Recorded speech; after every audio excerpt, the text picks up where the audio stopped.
সেই টানা অঘ্রাণ মাস থেকে কাজ করে করে প্রত্যেকটা বিয়েবাড়ি খেয়ে খেয়ে আমার দেখো পেট যা বেড়েছে, মনে হয় আমার পেটে বেবি আছে। কিন্তু এমন কোনো ব্যাপার না গো, প্রত্যেক বাড়িতে গেলে আমাকে খেতে বলে, তাই খেয়েই যাই। কি করব, আমার তো খাওয়ার দিকে খুবই লোভ আছে। আবার আমাকে ছোঁচা বলো না কেউ, খাই বলে আমাকে কেউ জোর করলে তবে খাই। বাই দ্য ওয়ে, আজকে কিন্তু একদম মধ্যবিত্ত, মানে মধ্যবিত্ত থেকেও মধ্যবিত্ত পরিবারের বিয়ে। ওদের বাড়িতেও আমি সাজাচ্ছি না, পাশের বাড়ি একটা পাকা বাড়িতে নিয়ে এসে ওকে সাজাচ্ছি।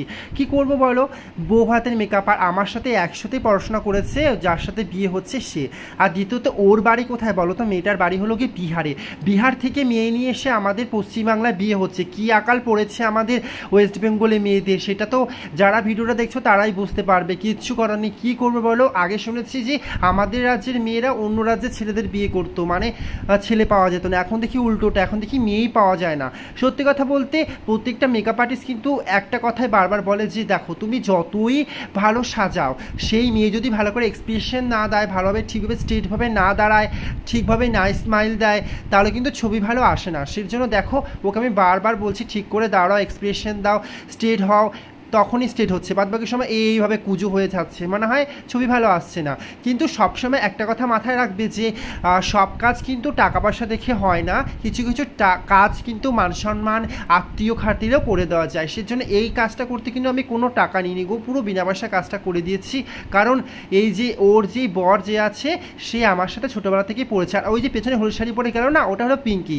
ও হলো গিয়ে আমার থেকে এক ক্লাস নিচেতে পড়তো, মানে আমরা একসাথে ক্লাসমেট ছিলাম। আর সত্যি কথা বলতে এই দিনটা আমার পুরো ফাঁকাই ছিল। হ্যাঁ, সেজন্য আমি কাজটা করে দিয়েছি। আর আমার কাজটা কতটা ভালো করতে পেরেছি, যতটা খারাপ হয়েছে না, যতটা ভালো হয়েছে না, সব কিছু কিন্তু একটা কমেন্ট বক্সে বলে যাবে তোমরা। আর দ্বিতীয়ত প্রত্যেকটা মেয়েকে বলবো, তোমরা যখনকার সাজবে, সাজার পর যখনকার বসবে ভেন্যুতে গিয়ে, তখন একটু স্মাইলিভাবে সুন্দর করে ছবিটা তোলার চেষ্টা করো। তুমি যদি মাথা নিচু করে, চোখ বন্ধ করে, এইভাবে উল্টো দিকে তাকিয়ে ছবি তোলো, সেই ছবিগুলো কিন্তু যারা তুলবে তারা কিন্তু নিয়ে যাবে। যে তুলছে তার ছবি ভালো আসবে, তখন ওই ছবি পোস্ট করবে তুমি এদিকে তাকিয়ে ওদিকে তাকিয়ে। সেই জন্য একটুখানি স্মাইলি, একটু সুন্দর করে সেজে তারপরে বলবে। আর এই যে ফাইনালি কিন্তু আমার ব্রাইড ফুল রেডি হয়ে গেছে। হেয়ারটা কিন্তু আরেকটু সুন্দর করার চেষ্টা করেছি, কিন্তু কিচ্ছু করার নেই।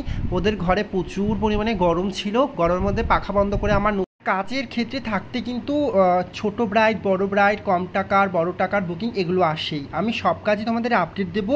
হ্যাঁ, কেউ যদি ভালো প্যাকেজ নিতে চাও, অবশ্যই ভালো প্যাকেজ আছে অ্যাডভান্স শেয়ার দিয়ে। কিন্তু দেখো স্কিনটা কেমন হয়েছে সেটা আগে দেখো। হ্যাঁ, কারণ গরমের দিন তো যথেষ্ট পরিমাণে কেয়ারফুলভাবে কাজ করতে হয় মেকআপ আর্টিস্টদের মেকআপকে স্টে করার জন্য। আর ওটা পুরো ওয়াটারপ্রুফ করেছি। কিন্তু তোমরা ভাবো যে দামি প্রোডাক্ট দিয়ে শুধু ওয়াটারপ্রুফ হয় না গো, তুমি ডার্মা দিয়েও সুন্দর কাজ করবে। ডার্মার ওপরে তো আমি বলবো বিগিনার যেসব মেকআপ আর্টিস্ট আছে তারা ডার্মাকেই সাথে নিয়ে চলো। আমরা